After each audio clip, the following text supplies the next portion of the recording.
नमस्कार, लोकमत भारत में आप सभी का स्वागत है। मैं आपके साथ मोनिका राठौड़ा। ये रुक करते हैं मध्य प्रदेश की खास खबरों की ओर। इंदौर शहर की यातायात व्यवस्था को बेहतर बनाने और जाम की समस्या से निजात दिलाने के उद्देश्य से निर्माणाधीन फ्लाईओवर ब्रिजों का कलेक्टर शिवम वर्मा ने सुबह निरीक्षण किया है। उन्होंने एमपीआरडीसी द्वारा बनाए जा रहे ब्रिजों की प्रगति का जायजा लिया और निर्माण कार्य को तय समय सीमा में पूरा करने के निर्देश दिए हैं। कलेक्टर ने सत्य साई चौराहा, देवास नाका, मूसाखेड़ी और आईटी पार्क चौराहा पर चल रहे फ्लाई ओवर निर्माण कार्य के निरीक्षण के दौरान अधिकारियों और निर्माण एजेंसी को निर्देशित किया कि निर्माण के दौरान यातायात प्रभावित न हो, इसके लिए वैकल्पिक मार्गों की समुचित व्यवस्था की जाए और सुरक्षा के सभी इंतजाम सुनिश्चित किए जाए। वही कलेक्टर शिवम वर्मा ने कहा कि निर्माण में आ रही बाधाओं को शीघ्र दूर कर कार्य में तेजी लाई जाए ताकि निर्धारित समय में ब्रिजों का निर्माण पूरा हो सके। नमस्कार, आप देख रहे हैं लोकमत भारत। जैसा कि हम इंदौर में मौजूद हैं, इंदौर में एमपीआरडीसी द्वारा इन दिनों 4 अलग अलग ओवरब्रिज का निर्माण किया जा रहा है, जहां यातायात प्रभावित ना हो और सुलभ यातायात व्यवस्था बनी रहे। इसको लेकर कलेक्टर शिवम वर्मा और निगम आयुक्त क्षितिज सिंघल ने आज संयुक्त रूप से एमपीआरडीसी के द्वारा निर्माणाधीन 4 अलग अलग ब्रिजों का दौरा किया है, जहां उन्होंने अधिकारियों को सीधे सीधे निर्देशित किया है कि इन निर्माणाधीन ब्रिज के कारण किसी भी तरह की यातायात व्यवस्था नहीं बिगड़नी चाहिए। साथ ही ब्रिज के पैरेलल अलग से सड़क का निर्माण होना चाहिए, जिससे कि लोगों को, वाहन चालकों को किसी तरह की परेशानियां ना हो। देखना होगा किस तरह से आगे निर्माण होता है और किस तरह से अधिकारी उनके दिशा निर्देशों का पालन करते हैं। बने रहिए मेरे साथ अपडेट के लिए लोकमत भारत पर। सतीश शर्मा, इंदौर। हमारे शहर के 4 महत्वपूर्ण फ्लाईओवर देवास नाके पे, मूसाखेड़ी, सत्य साई और क्रिस्टल आईटी पार्क, तो इन सभी निर्माण कार्यों की समीक्षा की गई है। ट्रैफिक की दृष्टि से अत्यंत महत्वपूर्ण फ्लाईओवर हैं और इनका निर्माण कार्य तेजी से हो, पूर्ण हो। तो इसमें जो बाधाएं हैं, रिमूवल कुछ स्ट्रक्चर्स के होने हैं, तो इस प्रकार की बाधाओं को दूर कर सके, इसके लिए नगर निगम, ट्रैफिक पुलिस, जिला प्रशासन की टीम, एमपीआरडीसी, सब लोगों ने विजिट किया है। जो बाधाएं उनको दूर करेंगे हम लोग। साथ ही साथ जो यहाँ पे जो नागरिक जा रहे हैं, सर्विस लेन का यूज कर रहे हैं, उसको भी मरम्मत कर लिया जाए ताकि उनको कम से कम असुविधा हो। यहाँ पे क्योंकि पैदल यात्री भी रहते हैं, पैदल लोग जाते हैं, तो उनकी भी सहूलियत रहे, इसके लिए ज्यादा संख्या में मार्शल बनाना, ट्रैफिक मार्शल लगाना, एमपीआरडीसी को बोला गया इसको लगाने के लिए। और चूंकि धूल ना उड़े तो इसके लिए मिस्ट टावर और ग्रीन नेट लगाने के भी निर्देश दिए गए हैं। जबलपुर में हुए हिट एंड रन केस में मृतकों की संख्या 2 से बढ़कर 5 हो गई है। हादसे में चैनवती बाई और लच्छूबाई की मौके पर ही मौत हो गई थी, जबकि 11 मजदूर घायल हो गए थे। रविवार देर रात इलाज के दौरान अन्य घायल गोमता बाई पति नवाबी लाल, वर्षा कुशराम पति कमलेश और कृष्णा बाई पति संजू ने दम तोड़ दिया। हादसा रविवार दोपहर कुछ समय हुआ जब बरेला से जबलपुर की ओर आ रही सफेद रंग की तेज रफ्तार कार ने सड़क किनारे बैठे 13 मजदूरों को टक्कर मार दी। हादसे के बाद कार चालक मौके से फरार हो गया। शुरुआती जांच में सामने आया है कि दुर्घटनाग्रस्त कार बिना नंबर की थी। आरोपी कार चालक अब तक पुलिस की गिरफ्त से बाहर है। मामले की गंभीरता को देखते हुए जांच क्राइम ब्रांच को सौंप दी गई है। एएसपी जितेंद्र सिंह के नेतृत्व में गठित टीम आरोपी की तलाश में जुटी हुई है। घटनास्थल से लेकर टोल नाकों तक के सीसीटीवी फुटेज खंगाले जा रहे हैं। इधर लोक निर्माण मंत्री राकेश सिंह ने सड़क दुर्घटना में हुई मौतों पर शोक जताया है। उन्होंने जिला प्रशासन और एनएचआई अधिकारियों से चर्चा कर घायलों के इलाज की समुचित व्यवस्था सुनिश्चित करने के निर्देश दिए हैं। मंत्री ने कहा कि सरकार पीड़ित परिवारों को हर संभव सहायता देगी।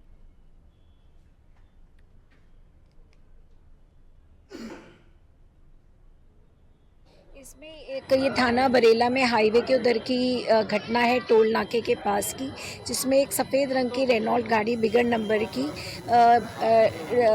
एक्सीडेंट करते हुए आके भागी है, जिसमें 13 लोग घायल हुए, जिसमें से 2 लच्छू भाई और चैन सिंह भाई की डेथ हो गई है, एक क्रिटिकल कंडीशन में है। तत्काल ही पुलिस प्रशासन अलर्ट हुआ और सभी को लेके मेडिकल हॉस्पिटल में भर्ती कराया गया है। इलाज जारी है। अभी कितने लोग गंभीर बताए जा रहे हैं? अभी इसके अंदर एक क्रिटिकल बताया जा रहा है, एक की पैर कटा है और बाकी को हड्डियों में चोट आई है। घायल है, कहाँ के रहने वाले हैं, क्या मामले हैं? ये मंडला क्षेत्र के रहने वाले हैं। वहाँ से ये ठेकेदार इनको काम करने के लिए लाया था, एनएचआई का काम कर रहे थे ये लोग। इंदौर में नर्मदा जल की शुद्धता को लेकर अब राजनीति सड़क पर उतरने जा रही है। भागीरथपुरा में सामने आई दूषित पानी की शिकायतों के बाद कांग्रेस ने बड़ा कदम उठाने का ऐलान किया है। अब पानी की जांच के लिए शहर की गलियों में कांग्रेस का जल रथ घूमेगा। इंदौर शहर कांग्रेस अध्यक्ष चिंटू चौकसी के मुताबिक हर विधानसभा क्षेत्र में एक मोबाइल जल परीक्षण लैब तैनात की जाएगी। ये लैब जल प्रदाय के दौरान अलग अलग इलाकों से पानी के सैंपल लेकर मौके पर ही जांच करेगी। इस चलित लैब में पानी की जांच पूरी तरह रैंडम होगी और अगर कहीं पानी की गुणवत्ता में गड़बड़ी पाई गई तो इसकी शिकायत सीधे नगर निगम के जिम्मेदार अधिकारियों से की जाएगी। कांग्रेस का दावा है कि इस पहल का मकसद जनता को शुद्ध और सुरक्षित पेयजल उपलब्ध कराना है।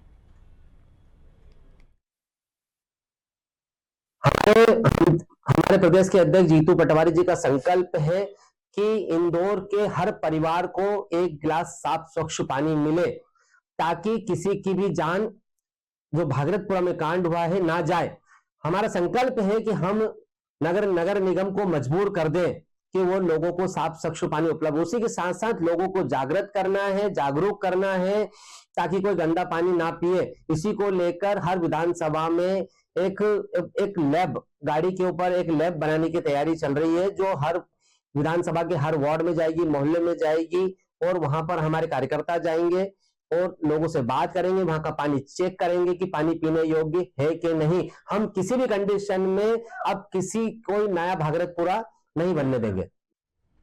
इंदौर में भिक्षावृत्ति उन्मूलन अभियान के तहत प्रशासन को एक चौंकाने वाला मामला सामने आया है, जहां सराफा क्षेत्र में भीख मांगने वाले एक व्यक्ति को रेस्क्यू किया गया, जो करोड़ों की संपत्ति का मालिक निकला। रेस्क्यू किए गए भिक्षुक की पहचान मांगीलाल के रूप में हुई है। जांच में सामने आया है कि मांगीलाल के पास शहर के अलग अलग क्षेत्रों में 3 पक्के मकान हैं। भगत सिंह नगर में उसका 3 मंजिला पक्का मकान है। शिवनगर में करीब 6000 स्क्वायर फीट का दूसरा मकान और अलवास क्षेत्र में एक 1 BHK मकान भी उसके नाम पर दर्ज है। इतना ही नहीं, मांगीलाल के पास 3 ऑटो और एक डिजायर कार भी है, जिसे वह किराए पर चलवाता है।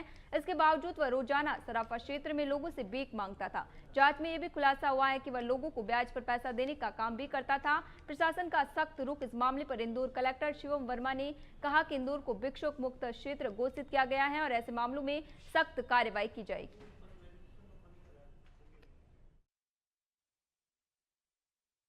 देखिए, इसमें जो दंडात्मक कार्रवाई वो तो की जाएगी, लेकिन चूंकि हमारा इंदौर भिक्षुक मुक्त शहर है और ऐसे में सभी जो भिक्षुक हैं, हमारे भिक्षुक बंधु हैं, उनको पूरी तरह रिहेबिलिटेट करना ताकि एक अच्छा जीवन जी सके, उनको किसी प्रकार की असुविधा ना हो, इसके लिए प्रशासन प्रयास कर रहा है। और चूंकि इंदौर में भिक्षावृत्ति पूरी तरह बैन है, तो इसमें जो भी कानूनी प्रावधान है उसके तहत हम लोग कार्रवाई कर रहे हैं। प्रधानमंत्री आवास का जो रेड पास के माध्यम से फ्लैट परचेज किया था, कि उसको भी जब्त किया जाएगा?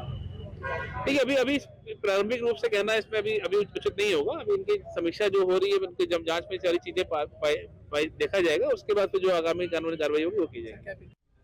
इंदौर में एक बुजुर्ग व्यक्ति की संदिग्ध मौत के मामले में पुलिस ने उसके बेटे को हिरासत में लिया है। मामले में परिजनों ने बेटे पर गंभीर आरोप लगाए हैं। परिजनों का कहना है कि घटना से पहले बेटे और पिता के बीच सरिया चोरी को लेकर कहासुनी हुई थी, जो बाद में मारपीट में बदल गई। आरोप है कि बेटे ने पिता के साथ मारपीट की थी, जिसके बाद पिता की तबियत बिगड़ गई और उनकी मौत हो गई। घटना की सूचना मिलने पर पुलिस मौके पर पहुंची और शव को पोस्टमार्टम के लिए भेजकर जांच शुरू की। फिलहाल पुलिस ने बेटे को हिरासत में लेकर उससे कड़ी पूछताछ शुरू कर दी है।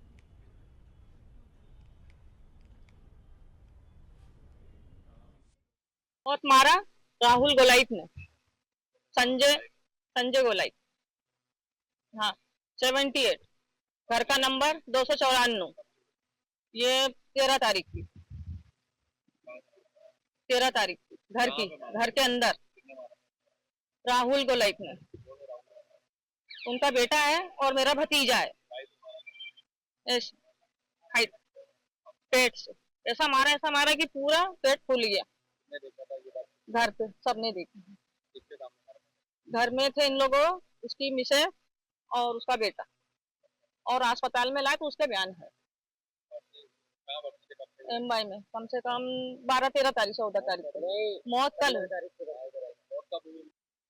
ये एक मर्ग कायम हुआ है था रसुड़िया में, जिसमें कि 38 नंबर स्कीम के पास एक जो संजय गोलाई है, जिसके जो कि बताया गया, परिजनों के द्वारा बताया गया कि पिता पुत्र में झगड़ा हुआ था। जो पुत्र है वो राहुल गोलाई, उसने पिता के साथ मारपीट की थी, झगड़ा किया था। और चूंकि जो कारण बताया जा रहा है जो परिजनों के द्वारा, उनका द्वारा ये कहना है कि जो मकान का निर्माण काम चल रहा था मकान का, उसका जो सरिया था, सरिया इसके पिता के द्वारा बेचकर शराब पी ली थी, ऐसा इस बात पर झगड़ा था।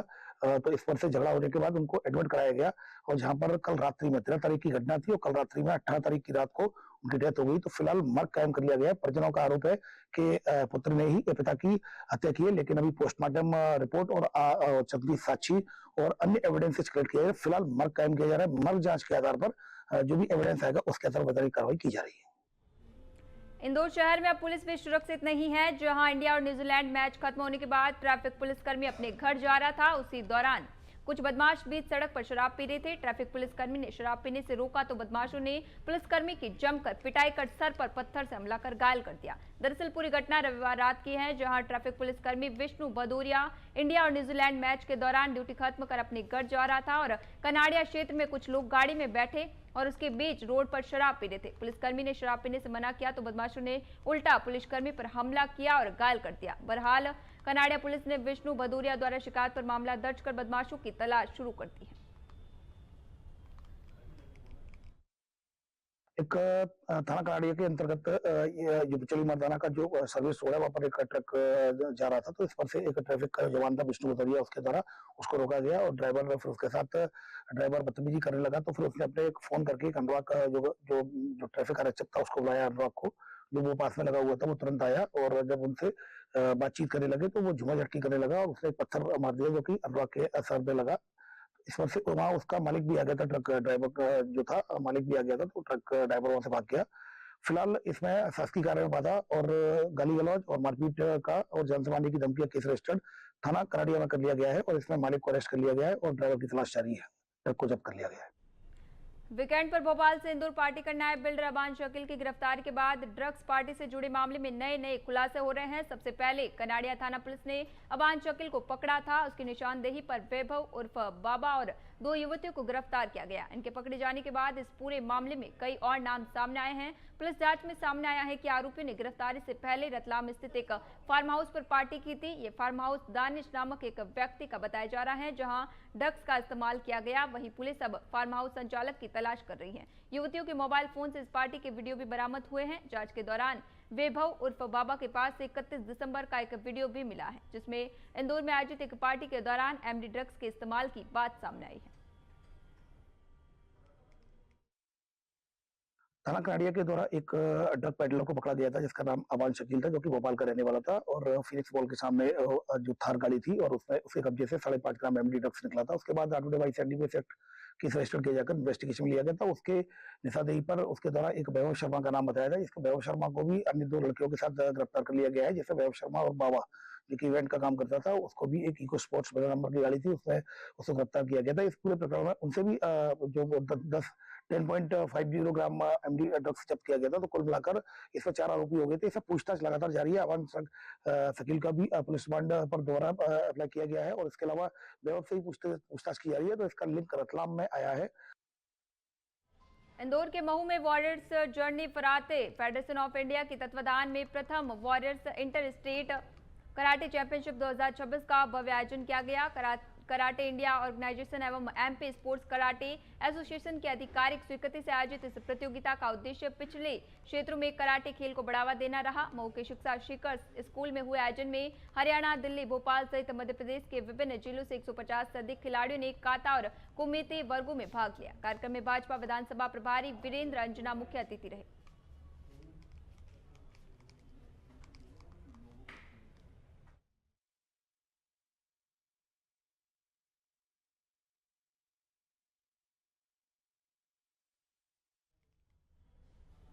इंदौर में महिलाओं के खिलाफ अपमानजनक बयान के खिलाफ भाजपा की ओर से प्रतीकात्मक विरोध किया गया। यहां भाजपा के कार्यकर्ताओं के द्वारा अनोखा विरोध प्रदर्शन किया गया। आपको बता दें, विरोध प्रदर्शन हाथीपाला पुल के समीप नाले किनारे कैक्टस का पौधा लगाकर प्रतीकात्मक रूप से संदेश दिया गया। संदेश के माध्यम से कहा कि नाम भले ही फूल सिंह हो, पर समाज के लिए वह कैक्टस के सम्मान है। इस विरोध प्रदर्शन के माध्यम से भाजपा कार्यकर्ताओं ने कांग्रेस नेता के बयान पर विरोध जताया है।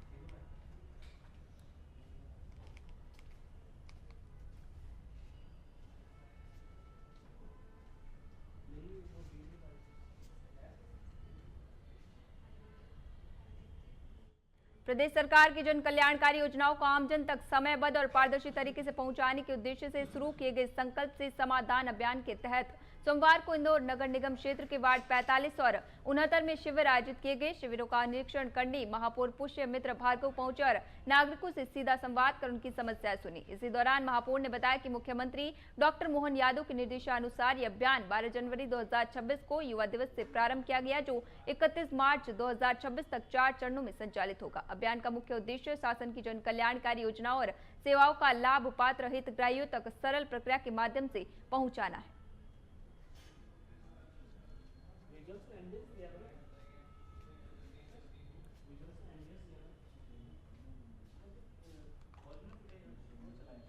अभी के लिए फिलहाल इतना ही और खबरों के लिए जुड़े रहिए लोकमत भारत के साथ।